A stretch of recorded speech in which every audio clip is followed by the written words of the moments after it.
안녕하세요. 벌써 10번째 강의가 되겠네요. 자, 여러분. 어떤 초등학교에서 선생님께서 물감 중에서 살색을 골라봐라 그러셨대요.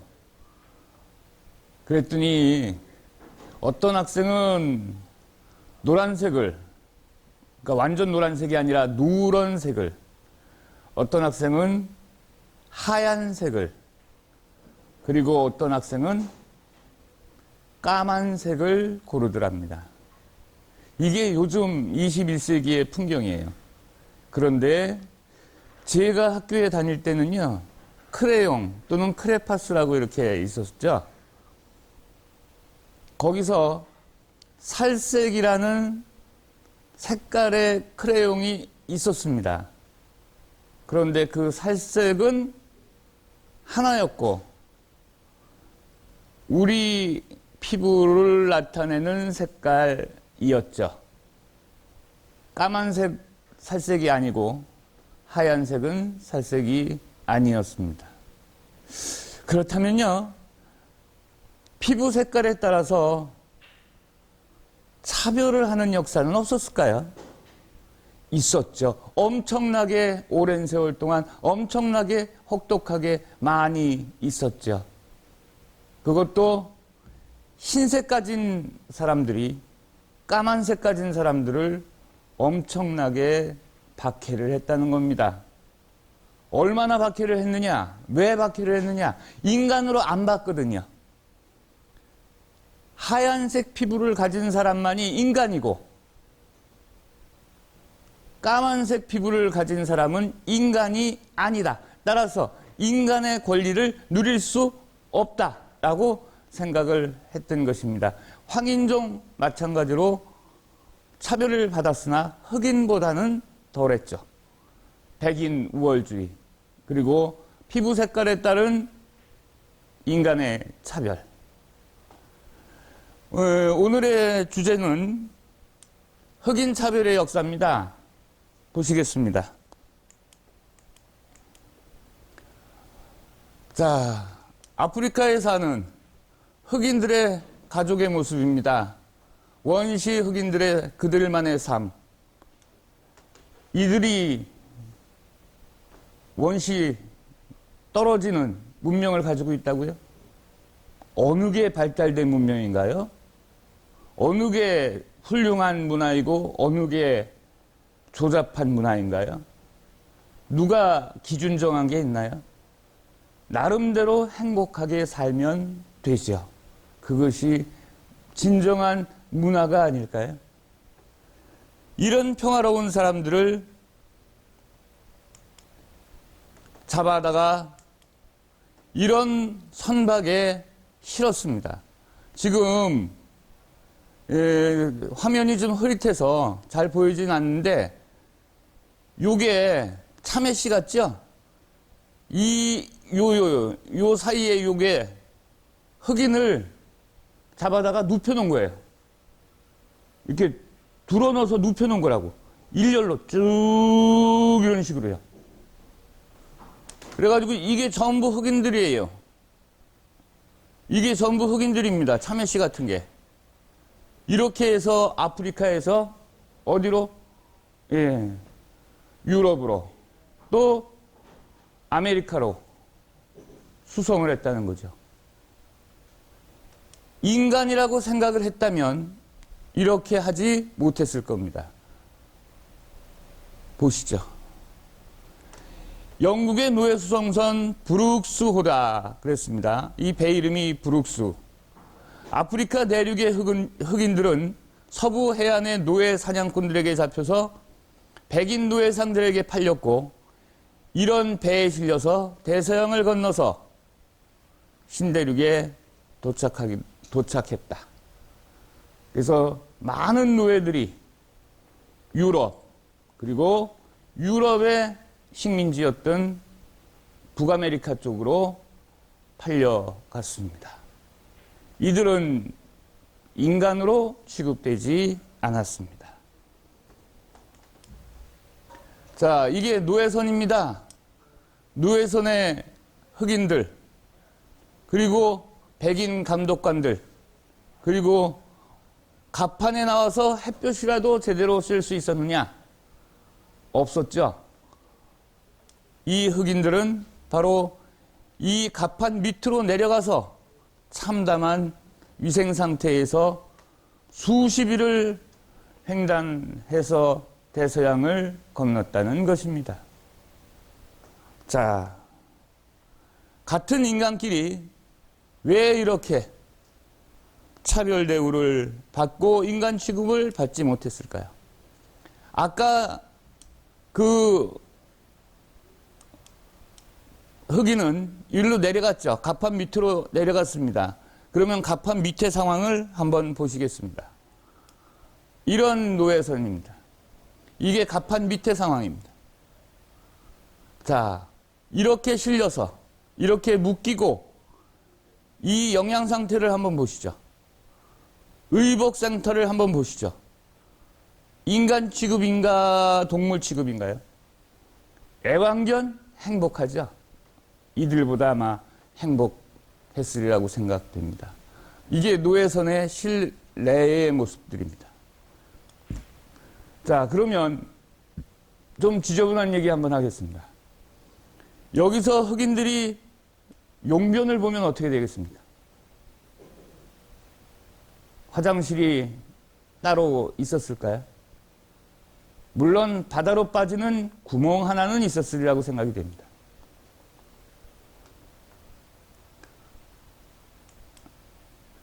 만약에 도망치거나 반항을 하던 흑인 노예가 잡히면 어찌 되겠습니까? 그 노예 하나하나는 백인들의 재산이고 상품이기 때문에 가차없이 이렇게 채찍으로 처벌을 받았을 겁니다.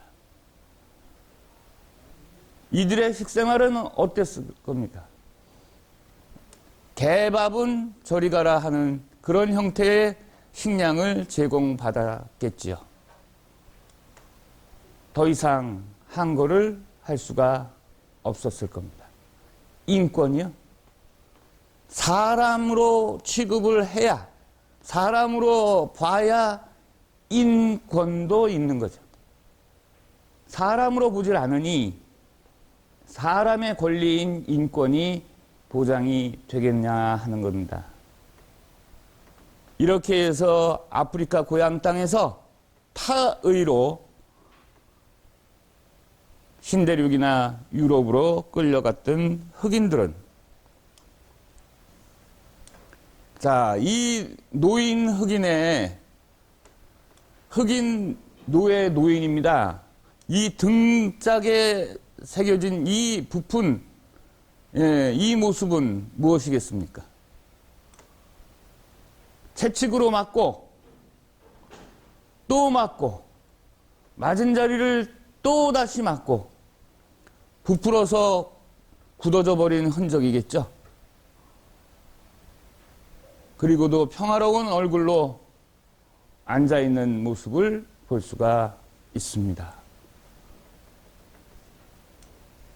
만약에 제가, 여러분이 이런 취급을 받았다고 가정을 한번 해보시죠. 과연 인간 사회에서 있을 수 있는 일일까요?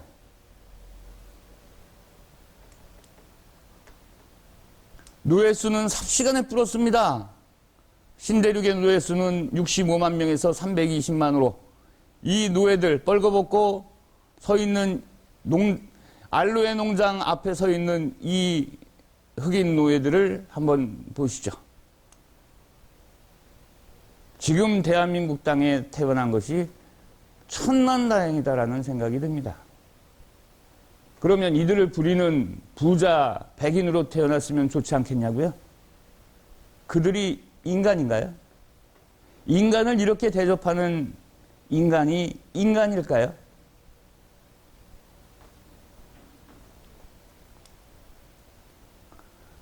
여러분, 희한하게도 사우디아라비아 중심의 아랍세계, 이 아랍세계 드라마를 보거나 다큐멘터리를 보거나 영화를 보면요. 이상하게 그 지역에는 흑인이 없어요. 아랍 세계에 가면 전부 백인이에요. 아, 그 지역에도 엄청나게 힘이 강한 시대가 있었는데 이들은 너무 착했구나.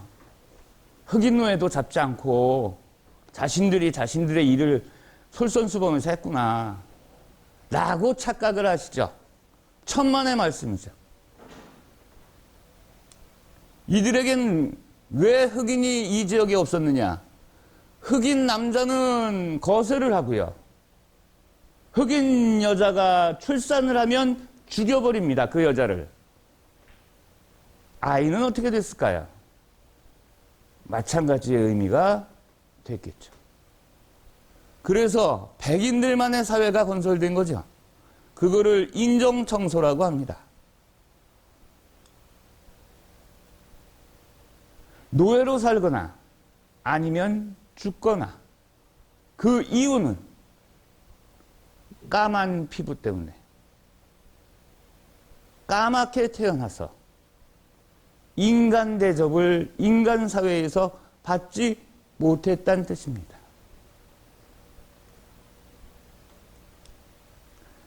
누굽니까? 예, 링컨 대통령이죠. 에이브러햄 링컨 대통령. 흑인 해방을 전적으로 단행한 사람입니다.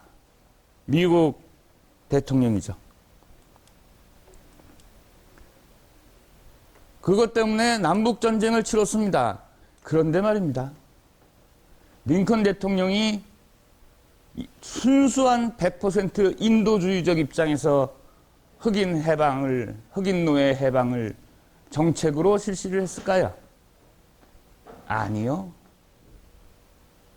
그는 북부 연방을 유지하기 위해서 연방제 미 합중국을 유지하기 위해서 그 수단으로 우군을 많이 만들기 위해서 흑인 노예 해방령을 내렸던 것입니다.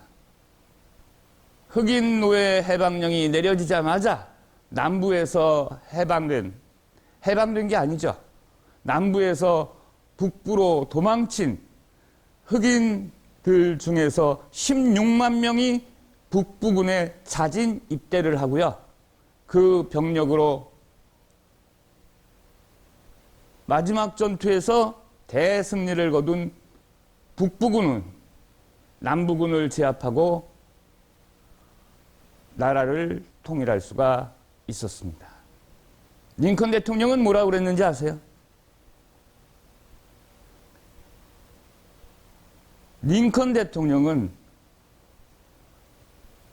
미국의 통일을 위해서 흑인 해방을 한 것이지 흑인 노예 해방을 위해서 남북전쟁을 한 것이 아니다. 링컨 대통령은 백인 우월주의 사상가였습니다. 아셨나요?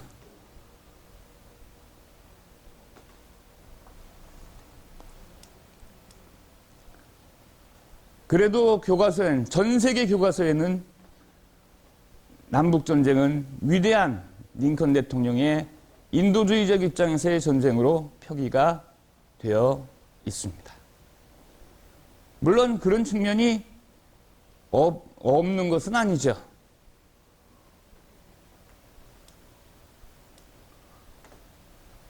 자, 이 자료를 잠시 보겠습니다. 우리 지난번에 미국의 남북전쟁에 대해서 살펴본 적이 있습니다. 미국의 중심부는 요 동북쪽 13개 주거든요. 이 지역은 공업이 발달한 지역입니다. 값싼 임금 노동자가 필요한 지역이죠. 이 남부의 따뜻한 지역은 농업지대입니다. 넓은 농장을, 면화농장 같은 넓은 농장을 임금을 주지 않는 노예를 동원해서 노동을 해야지 수지타산이 맞습니다. 그러면 이 남부 제품은 유럽 제품과 비교해서 손색이 없습니다. 따라서 자유무역을 남부에서는 주장을 하는 것이고요. 식민지 기술이 유럽 본토 기술보다 굉장히 낮아요. 그러니까 물건이 조악합니다. 물건이 조악하니까 값을 저렴하게 책정을 해야 되겠죠. 그러면서 보호무역을 해야지 자국에, 미국의 상품이 팔립니다. 따라서 북부에서는 보호무역을 주장하게 되었던 것이죠. 남북의 경제체제가 달랐던 것입니다. 잠시 보겠습니다. 링컨은 흑인 노예를 해방시키기 위해 남북전쟁에 임한 것으로 알려져 있습니다. 하지만 링컨에게 있어 노예 제도의 폐지는 미 연방을 수호하기 위한 수단이었을 뿐입니다. 이 전쟁에서 가장 중요한 목표는 노예 제도를 유지하는 것도 폐지하는 것도 아닌 연방정부를 구하는 것이었습니다. 정치적 목적이었다는 거죠. 미국에 앞서서 노예를 해방시킨 유럽과 남미는 노예 해방의 대가로 그 노예 주인한테 보상금을 주었습니다. 왜? 노예도 재산이니까. 그 유럽과 남아메리카 대륙에서는 보상금으로 소유주를 달랬습니다. 하지만 링컨은 소유주들에게 어떠한 대가도 지불하지 않았습니다. 링컨은 이렇게 말했습니다. 만일 어떤 노예도 자유롭게 하지 않고도 연방정부를 구할 수 있다면 나는 그렇게 할 것이다. 다시 한번요. 어떤 노예도 자유롭지 않게 하고도 연방정부를 구할 수 있다면 나는 그렇게 하겠다. 노예 해방을 한 사람이라도 시키지 않고도 나는 미국 연방을 구할 수 있다면 그렇게 하겠다.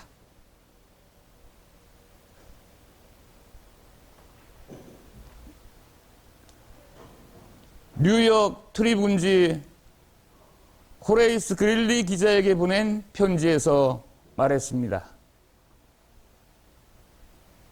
그렇게 링컨은 북부 위주의 연방을 구했습니다. 링컨의 노예 해방 선언은 북군의 승리를 위한 전략이었습니다. 조금 아까 말씀드린 그 말이 바로 기자한테 보낸 편지에서 링컨 대통령이 친필로 쓴 말입니다. 저는 이 강의를 준비하면서 인간적인 회의를 느끼기 아주 충분하다고 생각을 했습니다. 그런데 그 이후에 흑인 인권 운동가들이 많이 나타났습니다. 마틴 루터 킹 목사 아시죠? 그 유명한 연설에서 여러분, 나에게는 꿈이 있습니다 라고 외친 바로 그분이시죠. 버락 오바마 대통령 흑인입니다. 미 대륙의 미 합중국의 대통령으로 재선에서 8년이나 집권을 했습니다. 세상이 달라졌죠. 이제는 피부색 때문에 인간 대접을 못 받는 그러한 세상은 같습니다. 자, 남아프리카 공화국의 넬슨 만델라 대통령입니다. 엄청나게 고생하시다가 드디어 뜻을 이루시고 그리고 대통령까지 하신 분이시죠. 흑인 인권가들 우리 봤습니다. 미국은 아직도 존재합니다. 남북 갈등이. 북부의 중심, 남부의 중심. 여러분, 재미난 이야기 하나 해드릴까요? 자, 이쪽은 흑인 노예들이 값싼 임금 노동자가 되었고요. 이쪽은 재산이었던 노예를 풀어줘야만 했었습니다. 그런데요, 요 북부지방에서 공업화를 위주로 한 북부지방에서 흑인들이 치고 올라오니까 상층부에, 중상층부에 있었던 백인 노동자들이 하층부로 떨어지는 일이 있을까요, 없을까요? 있겠죠.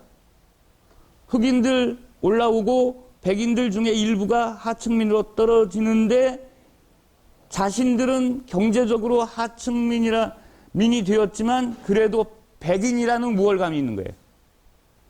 우리한테도 관심을 좀 써주시오. 우리도 백인입니다. 그럴 때 그거는 너희들 능력 문제야 하고 지나쳤거든요. 그런데 어느 한 대통령 후보가 나서서 그건 이민자들 때문이야. 흑인종, 황인종 이 사람들이 너희 자리를, 너희 경제를 빼앗았기 때문이야. 따라서 그들을 추방시키고 당신들을 다시 부자로 만들어줄게. 지난번 대통령인 트럼프 대통령이 선거 전략으로 내세운 전략입니다. 이들은 대환호를 했습니다. 북부지방에 살던 가난해진 백인 노동자들은 환호성을 울리면서 집단 몰표를 던져서 그 정치가는 대통령에 당선이 되었던 것이죠. 그러나 현실적인 과정에서 괴리가 생기게 되고 따라서 재선에 실패했던 것이죠. 아직도 존재한다는 말, 저하고 공감하시겠습니까? 여러분, 이렇게 피부색이 다르다고 해서 인간으로 취급하지 않고 자신의 재산으로, 물질로, 수단으로 취급하는 그러한 세상은 다시는 인간 역사에 있어서 나타나면 안 되리라 생각이 듭니다. 마치겠습니다.